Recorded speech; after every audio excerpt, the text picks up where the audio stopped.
자신의 회복력과 성장 속도에는 한계가 있음을 받아들이시고 남들처럼 되려고 하지 마세요. 근육을 키우기 위해서는 미세 손상을 줄 수 있을 만큼의 과부하가 주어져야 합니다.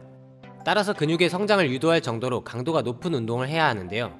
그렇다고 본인의 회복 한계 이상으로 강도 높게 운동한다면 금방 오버트레이닝에 빠질 수 있기 때문에 훈련 강도를 잘 조절해야 합니다.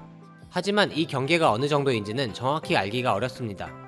따라서 운동을 할 때는 보수적으로 한두 개 정도 더 할 수 있을 것 같을 때 세트를 멈추는 게 좋습니다.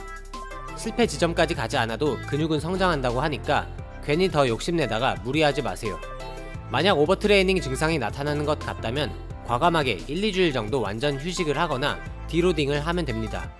디로딩을 한다면 중량은 평소보다 훨씬 낮은 중량으로 횟수는 평소와 비슷하게 하면서 자세 연습한다는 생각으로 안 힘들게 하시면 됩니다. 휴식이나 디로딩 기간이 끝난 뒤에도 원래 중량으로 바로 돌아오는 게 아니라 평소 중량의 80에서 90% 선에서 운동을 시작하세요. 잘 자고 골고루 잘 먹고 스트레스 받지 말고 술, 담배 줄이고 잘 쉬면 됩니다. 휴식 빈도는 개인의 회복 능력 및 운동 강도에 따라 다른데요. 분할 운동을 하는 분들이라면 운동은 매일 하더라도 근육은 며칠씩 쉬니까 괜찮다고 생각할 수 있습니다. 하지만 근육은 쉬더라도 근육을 움직이는 신경계는 쉴 틈이 없기 때문에 분할 운동을 하더라도 며칠에 한 번은 쉬어야 합니다. 개인적으로 저는 3일 이상 연속으로 운동하면 피로가 쌓이고 회복이 잘 안 되는 것 같습니다. 그래서 격일로 운동을 하거나 이틀 운동하면 하루 쉬는 편입니다. 회복이 빠른 분들이라 하더라도 일주일에 최소 하루 이틀 정도는 운동을 아예 안 하고 쉬는 게 좋습니다.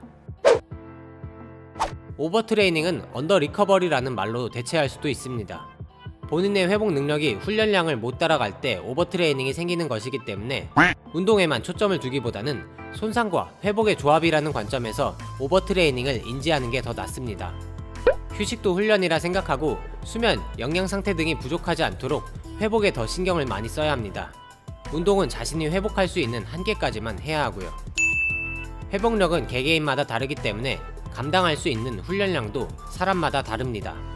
예를 들어 회복이 아주 빠른 울버린이라면 하루에 10시간 이상 운동을 해도 충분히 회복할 수 있을 것이고, 일이 너무 바빠서 하루 3시간도 못 자는 사람이라면 하루 30분의 운동으로도 오버트레이닝이 될 수 있습니다. 오버트레이닝은 대개 훈련량이 많은 사람에게 해당하는 내용입니다. 만약 대충 깨짝깨짝 운동하는 사람이라면 오버트레이닝을 핑계거리로 삼지 말고 그냥 힘들 때까지 운동하시면 됩니다.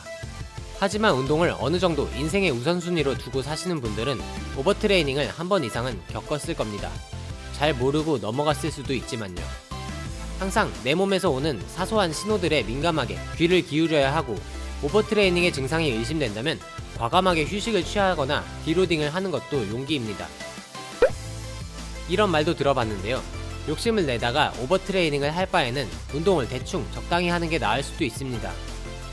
오늘 하루 근육이 얼마나 털렸는지 보다는 앞으로 50년간 꾸준히 건강하게 운동을 할 수 있는지가 더 중요하다고 생각합니다. 특히 주변에 몇 달 만에 몸이 많이 좋아진 사람과 비교하면서 조급한 마음에 무리해서 운동을 하다 오버트레이닝과 부상으로 고생하는 경우가 많은데요. 뱁새가 황새 따라가다 가랑이 찢어진다는 말이 있죠. 인생의 모든 일이 그렇듯이 운동을 할 때도 남들과 비교하지 않는 게 가장 중요하다고 생각합니다. 자신의 회복력과 성장 속도에는 한계가 있음을 받아들이시고 남들처럼 되려고 하지 마세요.